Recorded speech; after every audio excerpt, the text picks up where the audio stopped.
lihat itu orang apa bukan. Sebelum melanjutkan video kali ini, jangan lupa like, komen, dan juga apa Kang? Subscribe. Nah, jangan lupa juga di share ke teman-temannya, Di share ke teman-temannya biar semuanya pada tahu ya. Supaya kaum Kita berbahan tambah- juga tambah tambah semangat bikin konten-konten selanjutnya Kang ya. Iya. Oke, kita lanjut ke ceritanya. Assalamualaikum warahmatullahi wabarakatuh. Kembali lagi bersama saya di channel KM Rebahan. Dan ini ada Kakang Dito, salah satu anggota kaum rebahan juga. Jadi di video kali ini saya bakal menanyakan tentang pengalaman mistis yang pernah Kang Dito rasain selama pendakian atau selama jalan-jalan kemana gitu ya. Jadi sekarang Kang ini aja sesi sharing. Ntar tuh sambil ngopi atau biar enak ya, ngopi dulu bro. Kopinya gak ada, satu lagi bro. Cuma ada satu tuh.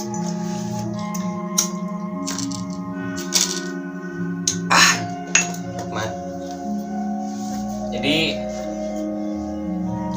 sebelum Akang menceritakan pengalaman mistis Akang nih, Farhan mau nanya sama Kang Dito. Kang Dito suka puncak naik ke gunung itu dari tahun berapa? Dari pertama nanjak dari 2018. 2018. Berarti udah lumayan. Berarti udah 3 tahun 18, 19, 20, 4 ya, tahun. masuknya 4 tahun 3 tahun nih. Ya sekitar segituan lah ya. Pertama nanjak kemana Kang? Pertama ke Gunung Gelis. Gunung Gelis itu daerah mana kalau boleh tahu nih? Daerah Bale Endah. Kelurahan Manggahan di Gunung Gelis itu biayanya berapa di Gunung Gelis? Biayanya gak bayar sih, masuknya juga cuman buat ngopi gitu. Terus selama pendakian Akang pernah mendaki ke gunung-gunung mana aja selain Gunung Gelis gitu? Sempet sama yang jauh sih, cuman deket-deket daerah sini aja gitu. Masih daerah Kabupaten Bandung. Jadi gimana Kang sharing tentang pengalaman mistis Akang nih? Jadi ya selama Akang pendakian ngerasain hal-hal apa gitu mistis atau gimana gitu? Pas ngecamp ke situ Patengang ya, ya pas bikin konten pertama di situ kan. Malamnya itu sebelum malamnya pas pertama datang iya apa namanya, tangan dulu sama Pak siapa namanya, Pak Dio. Bapak dia sama Bapak dia. Nah, udah pendaftaran langsung masuk ke wilayah Camping. Sampai ke sana teh sekitar jam 3-an lah. Santai-santai dulu, udah santai bangun tenda. Pas selesai bangun tenda turun kabut. Waktu sore-sore ya. Ya, turun kabut. Tapi masih biasa-biasa di situ. Turun kabut, nyantuy, ngopi, terus kita langsung masuk tenda. Maghrib masuk tenda, turun hujan, gerimis kan, hujan. Terus pas di situ teh ini main ludo. Ya, aplikasi Ludo. Main ludo Kalau nggak salah itu kita main berapa orang? 6 orang ya? 6 orang 6 orang. 6 orang main ludo. Udah gitu teh kan biasa sambil main. Nah, pas ngelihat ke pinggir tenda itu ada bayangan seperti wayang Dewala. Benar. Gerak terus tuh Merinding ya. So, ini juga malam Jumat lagi kan. merinding di belakang teh. Udah gitu teh dibiarin main ludo lagi. Pas lihat ke belakang lagi udah gak ada. Biasa main ludo lagi sambil ya ketawa-ketawa pas lihat ke belakang lagi ada lagi. Nah, pas di situ mulai perasaan Gak enak. Ya, Farhan juga, maaf nih Kang dipotong Kang. Farhan juga sih ngerasain waktu camping di situ Patenggang, sekitar habis azan Isya kalau nggak salah, habis azan Isya, Farhan kan keluar tenda sama Kiki juga, sama si Kang Kiki keluar tenda. Di situ sempat ceritalah sedikit tentang mitos-mitos yang situ. Terus selesai cerita mitos itu teh perasaan teh jadi beda kan, hawa teh beda. angin juga beda. Nah, kebetulan di situ Patenggang itu teh yang camping cuma tenda kita aja ya, tenda kaum berbahan aja yang camping. Sama kita bangun tenda dua tenda, berapa orang? 8 orang 9 waktu itu. 8 kalau nggak salah, 8, sekitar 8 ya, 8 orang bangun tenda 2. Nah, pas sekitar jam 10-an kita main ludo. iya main ludo. Farhan juga ngerasain tuh ada bayangan. Awalnya itu nggak ini, nggak langsung nanggep hal itu mistis gitu. Cuma yang dianehinnya itu si bayangannya kayak gerak kan, si mulutnya kan kayak ngomong mulutnya itu. Di situ juga ngerasa nggak enak lah. Semua pada tatap-tatapan kan, tapi nggak berani ngomong. Terus siapa Kang Kiki kalau nggak salah itu keceplosan bilang, itu bayangan Dewala katanya, wayang kan. Itu juga kan Allahu alam ya, kita juga nggak tahu. Cuma ya yang terlihat sih kayak gitu, yang terlihat seperti itu lumayan horor bagi Farhan juga sih, lumayan horor bener. Sama kalau nggak salah ada salah satu tim dari kaum rebahan juga yang tidurnya pas di samping bayangan. Iya, pas di samping bayangan. Waktu pagi-pagi dia ceritanya katanya, semalam kok banyak yang ngobrol katanya. Bener Ya, bener kan? pas Semalam kok banyak yang ngobrol di luar tenda, padahal di luar itu udah nggak ada siapa-siapa. Cuma kita semua ya di dalam kan, cuma kita doang yang ada di daerah camping situ teh. Pas malam itu kan saya tidur nih. Tidur. Pas tidur teh itu teh kayak ada yang ngelilingin tenda. Siapa? Kirain saya teh, iya itu Kiki. Kirain saya teh lagi ngambil suluh, Lagi nyari kayu bakar. iya buat bakar di luar. Dipikir-pikir hujan pasti kayu basah semua gitu. Benar kan? Nah di situ teh terus saya bangun, ya berdiri di situ, duduk, lihat sekeliling udah tidur, mau keluar ya gitu teh. teh takut. Coba gelap. Ada Itu benar-benar horor. Kebetulan juga pas kita camping itu malam Jumat. malam Jumat. Bener kan? Bener. Malam Jumat pas camping. Horor. Ngerasa kayak yang disambut gitu. Benar-benar horor itu. Ya beberapa kejadian lah itu mah. Jadi hilang teh bayangannya sekitar jam berapa ya? Jam setengah 12-an kalau nggak salah. Yang Farhan Ya, rasain pas sih. mau tidur ya pas udah Selesai main ludo, main ludo. udah gak ada lagi bayangan. Benar. Terus itu juga sempet ya berdoa lah gitu ya. Berdoa cuma bisa baca Al-Fatihah. Yang tahu mah cuma itu, yang penting mah hati kita bersih gitu ya. Nggak ada niat kotor. Nggak ada niat kotor, Kan nggak saya juga nggak mau mengganggu juga kan ya. Mungkin ya itu mah ucapan selamat datang gitu. perkenalan dulu Perkenalan gitu sama kaum berbahan.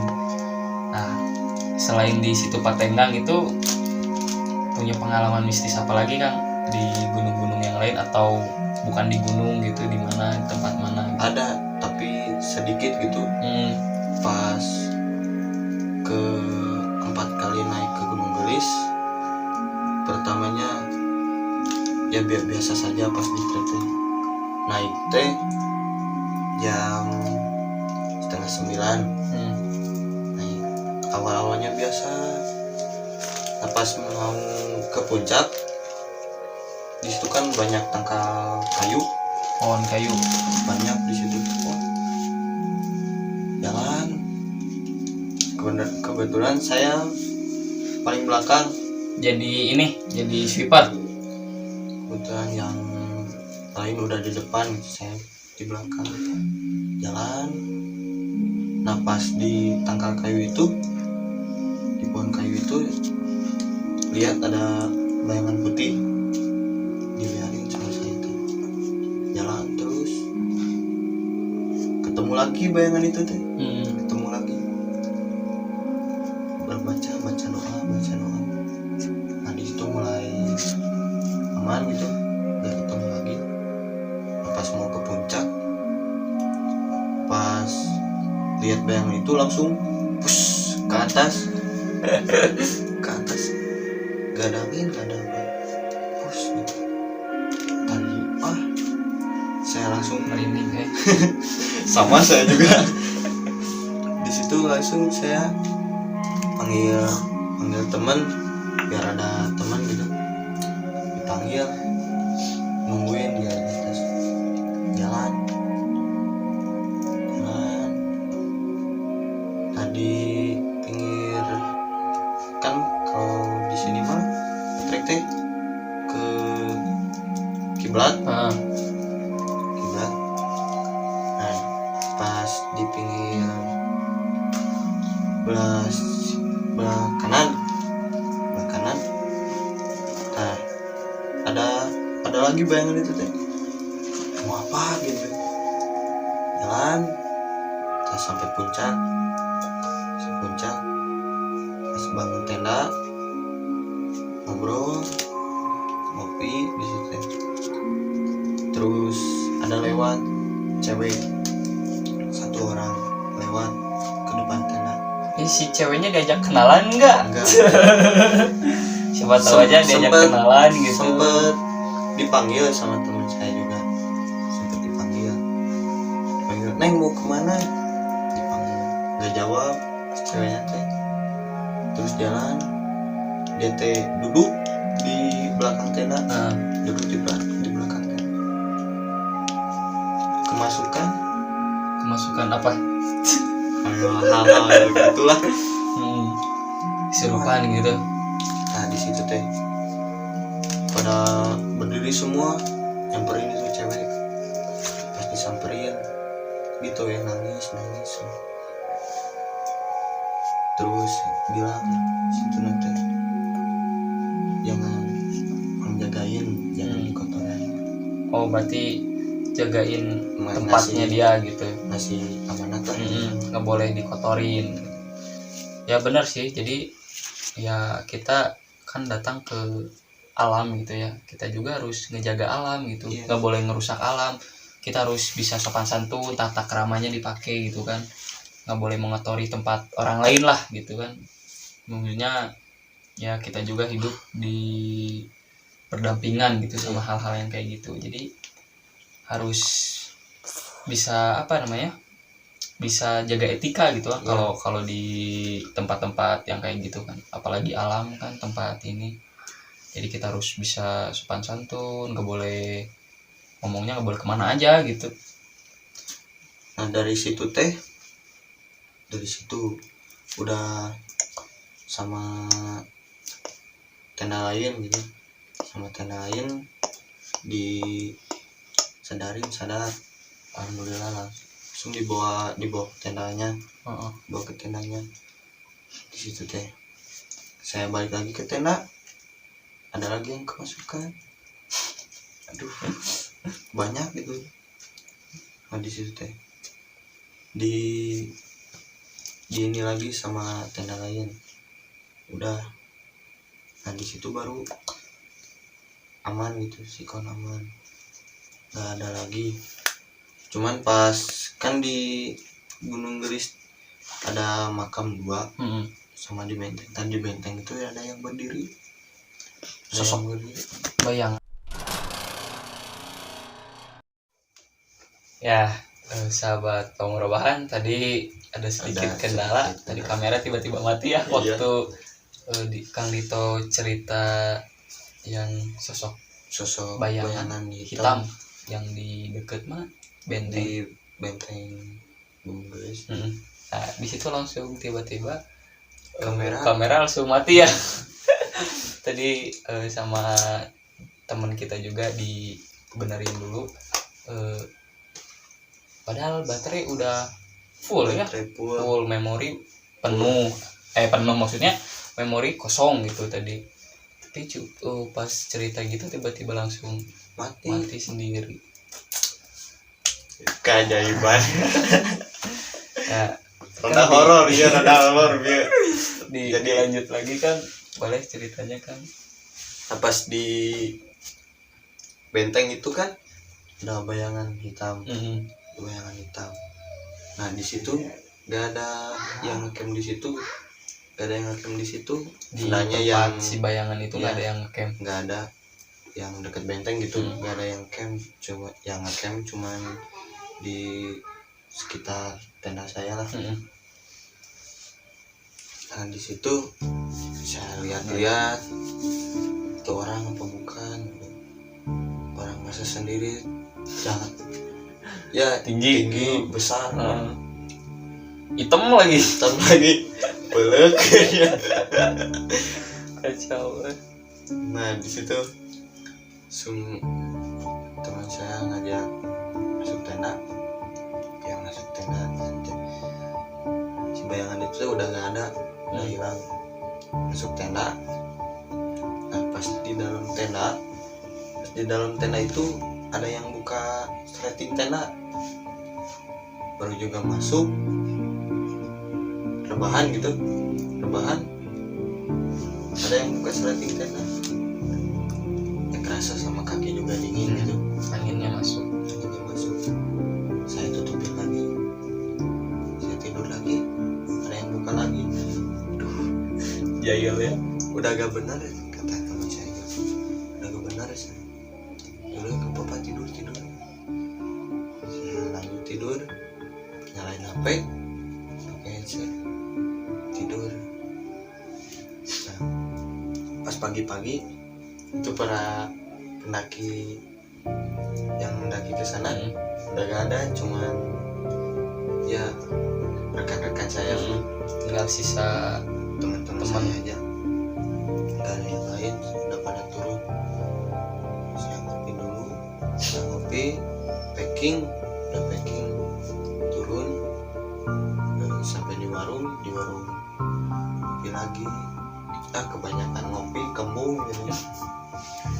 Ngopi lagi, udah ngopi, pulang sampai rumah ya gitu, rebahan lagi, tidur. Namanya juga kan kaum rebahan, capek ya kaum rebahan, jadi harus di mana-mana ada tempat buat rebahan rebahan ya rebahan. Ya mungkin ya cukup menarik sih ya menurut Farhan, cerita Kang Dito cukup menarik sih ya. Jadi ngerasa horornya juga gitu kan. Ini dari tadi sambil nyerita merinding kan kalau bahasa Sundanya mah ya gitu, meringkak ya. Mungkin sekian dulu lah cerita dari Kang Dito. Nanti ada apa namanya, lain waktu lagi gitu. Maksudnya ada lain waktu lagi buat kita sharing lagi cerita nanti mistis. Nanti juga ada yang mau cerita gini, cerita mistis dari tim rebahan juga. Oh iya sih, ini ya si Kang Kiki. Iya, Kang Nah, Kiki. katanya Kang Kiki mau cerita. Ya, mungkin lumayan menarik sih cerita dari Kang Kiki. Ya, Nanti coba kita ini ajak kita. Pas saya dengar cerita-ceritanya, ya sedikit-sedikit gitu. Ada yang nemu ini, nemu itu, aduh. Kacau. Ya, mungkin video kali ini cukup segitu dulu. Makasih yang udah mau nonton sampai akhir. Makasih juga yang udah selalu dukung kaum rebahan. Ya, mungkin udah ya Kang ya. Ditutup aja ya Kang ya. Assalamualaikum warahmatullahi wabarakatuh.